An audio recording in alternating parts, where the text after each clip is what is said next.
Actually first day తిరువనమలైకి వెళ్ళాలి, but plan change అయ్యి first day పాండిచ్చేరికి రావాల్సి వచ్చింది. So first day first place వచ్చేసి మ్యాంగ్రూవ్ ఫారెస్ట్. ఎంతో ఎగ్జైట్మెంట్తో వచ్చిన మాకు స్టార్టింగ్లోని ఈ మ్యాంగ్రూవ్ ఫారెస్ట్ దగ్గర ఎగ్జైట్మెంట్ మొత్తం దొబ్బింది. దానికి పెద్ద మైనస్ ఏంటి అంటే వీకెండ్లో రావడం. వీకెండ్లో చాలా రష్ ఉంటుంది.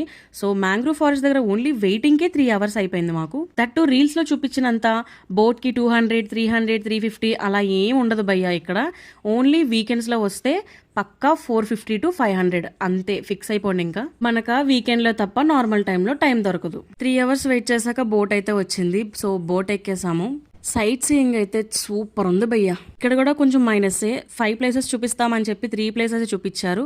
అది కూడా క్లోజ్ అయిపోయిందని చెప్పేశారు. మేము పెట్టిన మనీకి అయితే అది వర్త్ కాదనిపించింది, బట్ కొంచెం అయితే ఎంజాయ్ చేసాం. ఇక్కడ చూపించిన places mangroves, river sea clubbing and harbour. First half day అయితే ఇలా పూర్తయింది. మీరైతే నెక్స్ట్ వీడియో కోసం వెయిట్ చేసి నా ఛానల్ సబ్స్క్రైబ్ చేసుకుని ఇన్స్టాగ్రామ్ ఫాలో చేసి